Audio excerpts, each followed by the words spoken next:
Assalamualaikum warahmatullahi wabarakatuh. Jumpa lagi dengan Kang Mizan di TV Masumi dan channel Ahmad Yani. Pemirsa, kita akan bincang-bincang mengenai APBN, Anggaran Pendapatan dan Belanja Negara. Ini sebenarnya sangat penting, sangat menentukan kehidupan semua kita akan terpengaruh. Tapi ironisnya di kita ini perhatian masyarakat ini tidak begitu besar terhadap proses APBN ini. Perhatian baru muncul ketika Presiden menyampaikan nota keuangan dan RAPBN bulan Agustus. Kemudian perhatian media juga pada waktu penetapannya, penetapan undang-undang. Sesudah itu perhatian media relatif sangat minim terhadap APBN, terutama dalam membuat evaluasi dan lain-lain ya. Nah, untuk ini kita akan bicara dengan sahabat lama kita ya, Profesor Chandra Emirullah ya, yang tidak asing lagi di kita, ya pernah menjadi dosen di Universitas Utara Malaysia, alumni Harvard, alumni USC, University of Southern California, yang banyak pendukung Palestinanya, yang banyak ditangkap juga sekarang. Assalamualaikum Pak Chandra. Waalaikumsalam warahmatullahi. Nah, gimana ini mengenai APBN ini? Kan sebentar lagi tidak terasa ini Presiden Jokowi akan membacakan nota keuangan dan RAPBN di sidang DPR MPR ya, bulan Agustus biasanya. Nah, gimana? Kita mulai dari mana Pak Chandra? Ya, jadi memang betul APBN itu sangat penting karena menyentuh kehidupan masyarakat kita secara langsung ya. Karena APBN itu berfungsi untuk stabilitas ekonomi, juga untuk memeratakan pendapatan, dan juga yang penting adalah untuk meredam segala masalah yang akibat adanya ketimpangan ekonomi atau ketidakstabilan ekonomi ya, sehingga kalau krisis misalnya maka APBN itu sangat berperan di dalam membantu masyarakat menghadapi krisis ya. Nah, jadi APBN itu sangat penting untuk diperhatikan oleh masyarakat supaya masyarakat dapat membantu ya, mulai dari segi proses perencanaannya, penyusunannya, pelaksanaannya, pengawasannya sampai evaluasinya. Nah, dengan banyaknya partisipasi masyarakat di dalam berpartisipasi di dalam mengawasi misalkan APBN, maka APBN akan lebih transparan, lebih akuntabel, dan masyarakat juga akan merasa memiliki, ya, sehingga mereka akan sukarela untuk membayar pajak sebanyak-banyaknya sesuai dengan harapan pemerintah ya, karena dengan adanya APBN yang kredibel, sustainable, dengan adanya partisipasi masyarakat, maka ini akan menciptakan kesejahteraan masyarakat yang lebih baik. Nah, ini bagus sekali. Tapi menurut pengamatan saya, Pak Chandra ya, sekarang kan sudah bulan Mei ya, Januari, Februari, bulan kelima proses penyusunan APBN ini. Jadi setahu saya sekarang ini kementerian dan lembaga negara itu lagi sibuk-sibuknya rapat dengan DPR ya, bolak-balik ya, rapat internal di kementeriannya. Tapi liputan media itu sangat kecil. Ini kenapa ini? Padahal ini kan sangat penting suara-suara masyarakat agar APBN ini dalam memacu pertumbuhan ekonomi, dalam meredam gejolak ekonomi, untuk kesejahteraan sosial dan lain-lain sangat penting. Tapi perhatian masyarakat ya dari perguruan tinggi, media itu masih sangat rendah kalau menurut saya. Kenapa gini, Pak Chandra? Ya, mungkin pemahaman masyarakat ya, termasuk juga peran pers ya dalam hal ini mungkin belum terlalu banyak ya, belum terlalu sadar akan pentingnya APBN.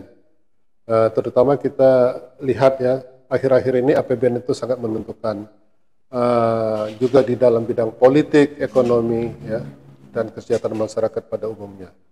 Maka untuk itu kita tentunya mengharapkan masyarakat untuk makin sadar, makin berpartisipasi di dalam proses APBN, apakah itu dari perencanaan, penyusunan, pelaksanaan, pengawasan, dan evaluasi, sehingga lebih banyak input yang dimasukkan oleh masyarakat maupun pers ya, sehingga APBN kita itu bisa lebih bermutu, lebih berkualitas lagi. Untuk itu mungkin edukasi kepada masyarakat dan pers juga perlu ditingkatkan, bahwa APBN itu sangat penting untuk diberikan masukan, diberikan komentar ya, apapun itu, mulai dari awal sampai akhir.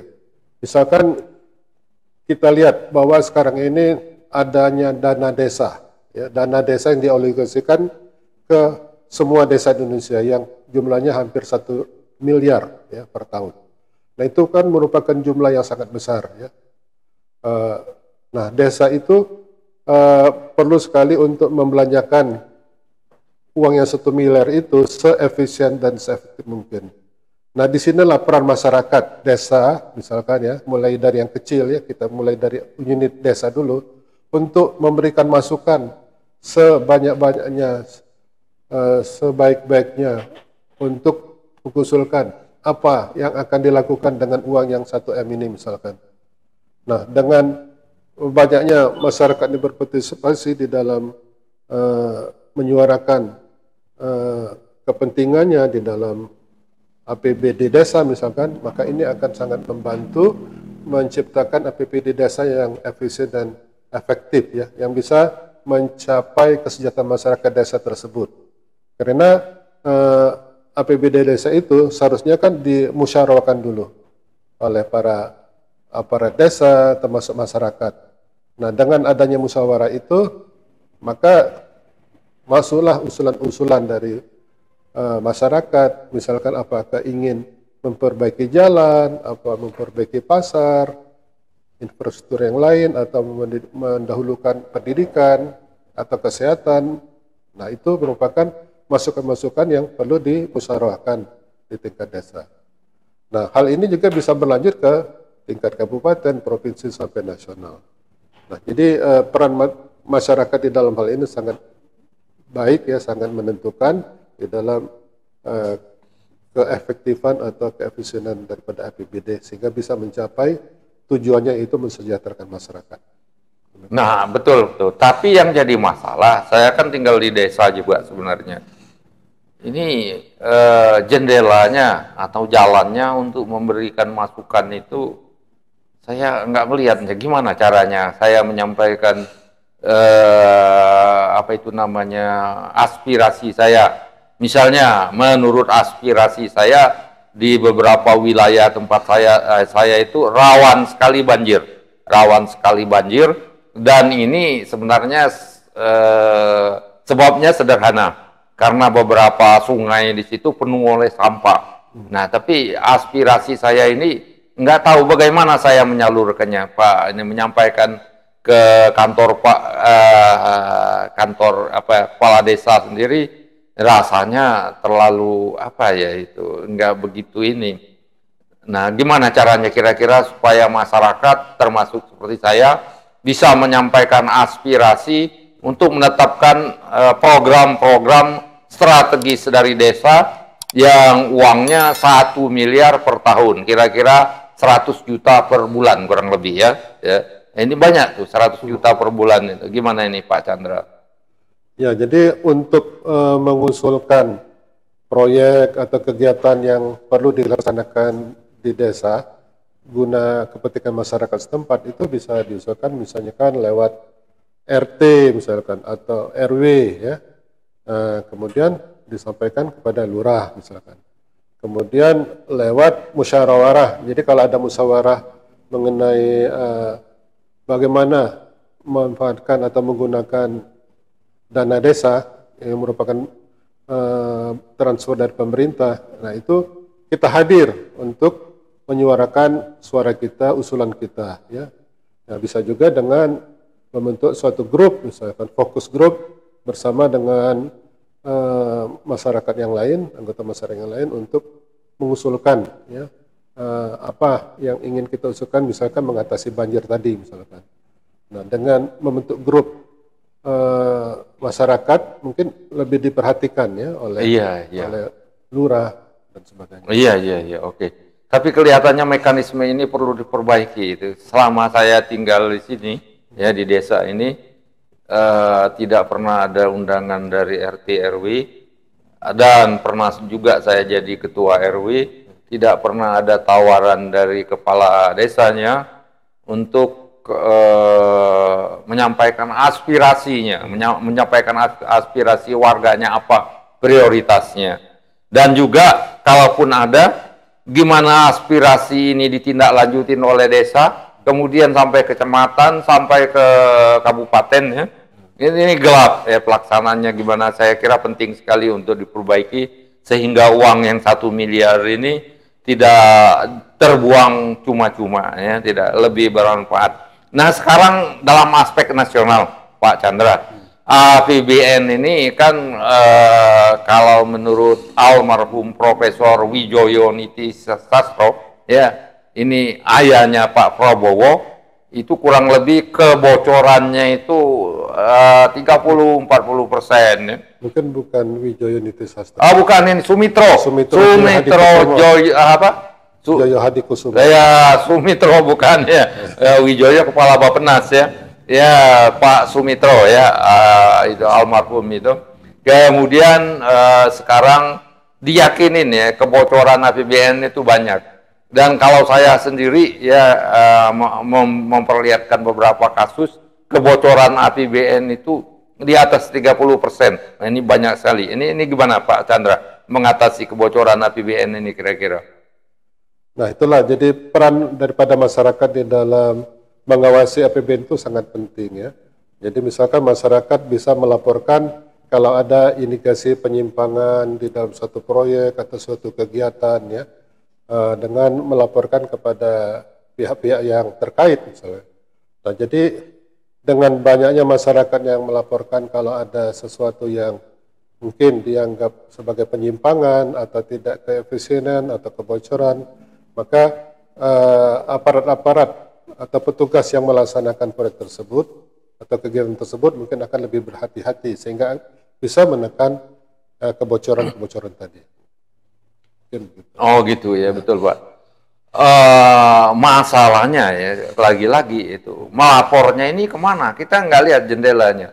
Di website kementerian itu ada ya, Kementerian Keuangan ada whistleblower ya, laporan. Tapi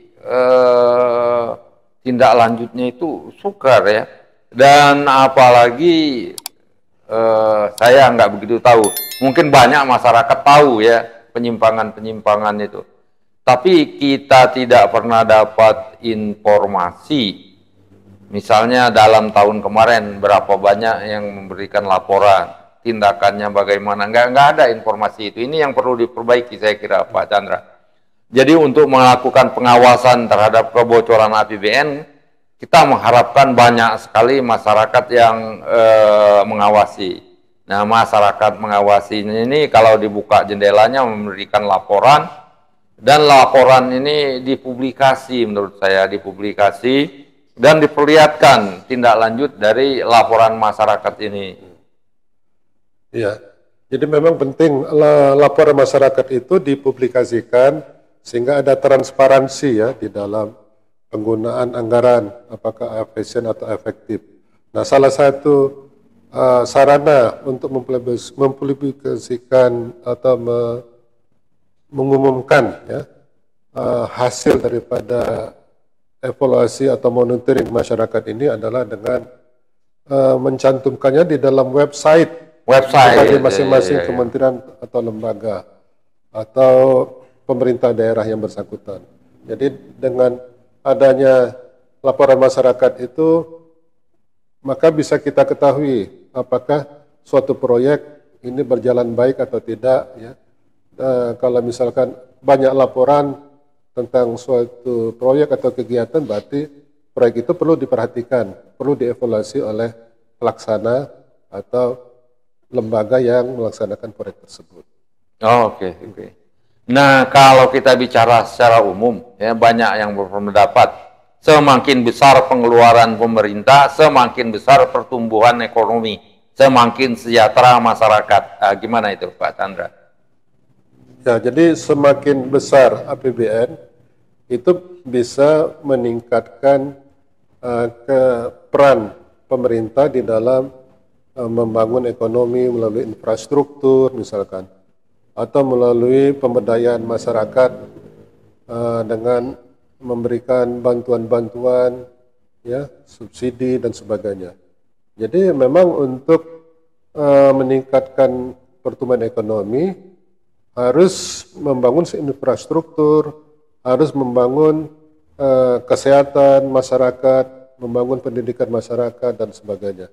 Nah, dengan adanya APBN yang sehat, di mana semua kegiatan dan proyek tadi bisa dijalankan dengan efisien, dengan transparan, dengan efektif, berarti mencapai sasaran, maka ini akan mendukung tercapainya tujuan pemerintah, yaitu untuk mencapai pembangunan ekonomi dengan tingkat yang optimal, misalkan 5 atau 6%, menciptakan lapangan kerja, kemudian juga mungkin ikut dalam mengurangi ketimpangan pendapatan, dan bisa mencegah terjadinya resesi. Kalau misal terjadi resesi, maka APBN melalui fungsi fiskalnya bisa untuk mengatasi masalah resesi ini. Oke, oke.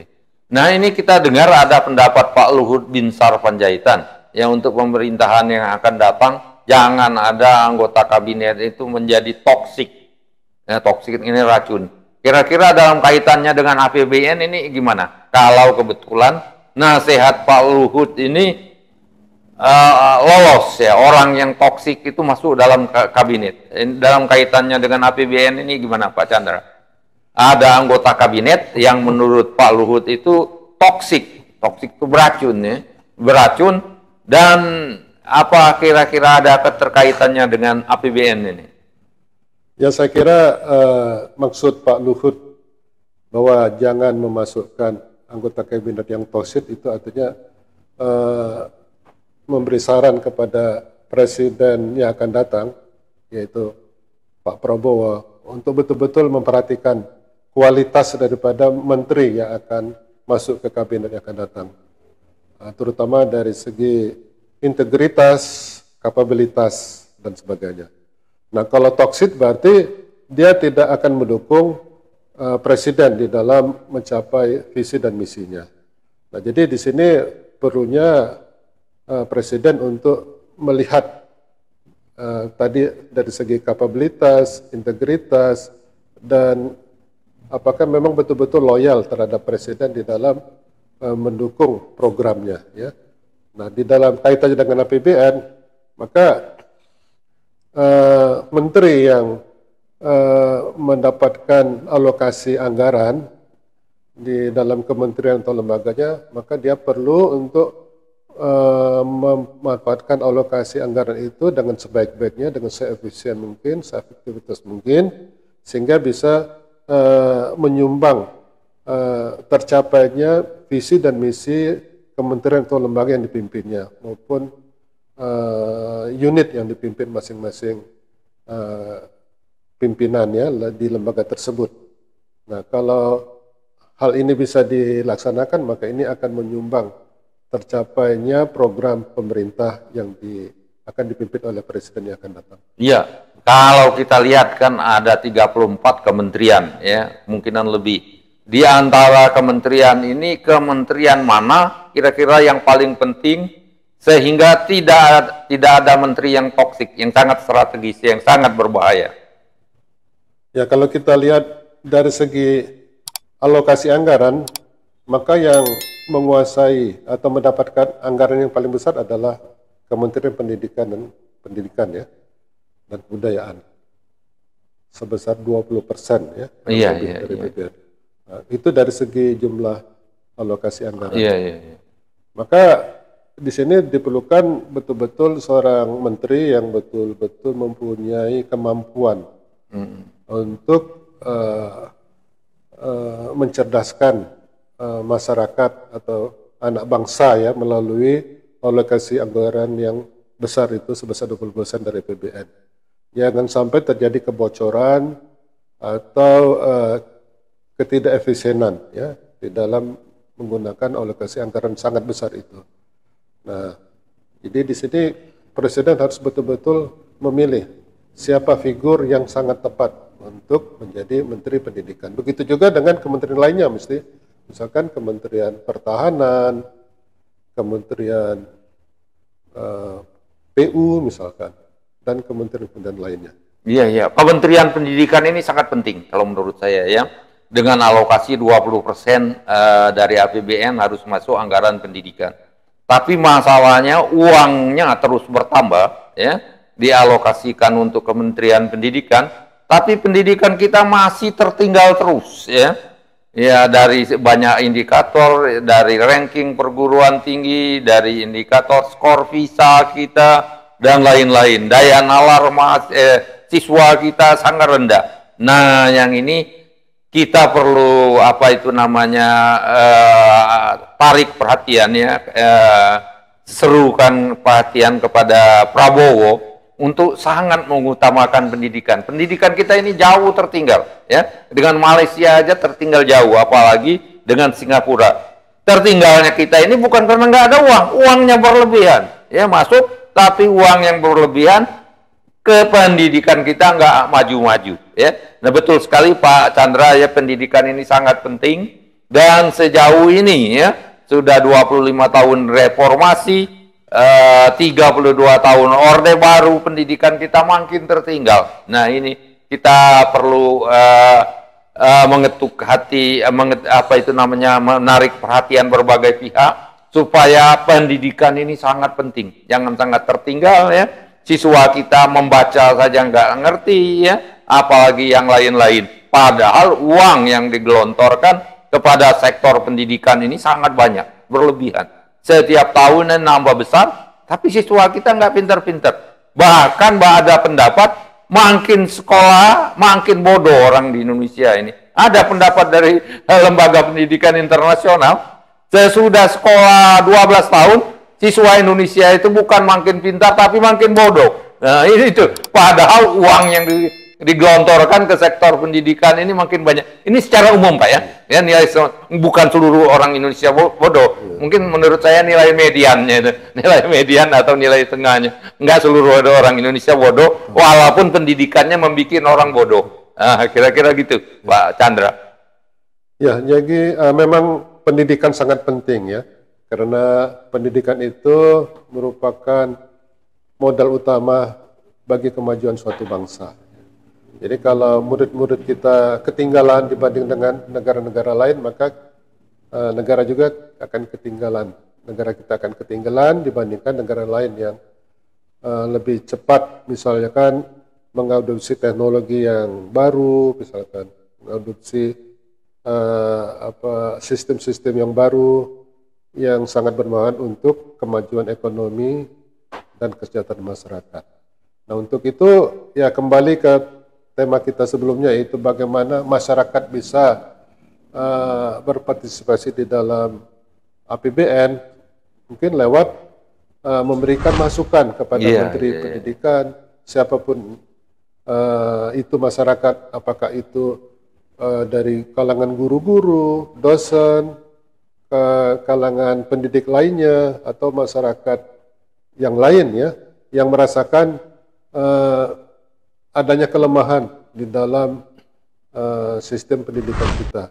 Nah untuk itu Menteri Pendidikan perlu menampung semua masukan-masukan dari masyarakat itu, kemudian menganalisanya, mempelajarinya, kemudian kalau bisa menuangkannya ke dalam suatu rencana bagaimana memperbaiki pendidikan kita. Memang kalau kita lihat pendidikan kita itu masih tertinggal jauh ya. Bahkan dengan negara tetangga kita aja kita masih jauh ya. Apalagi dibanding negara maju.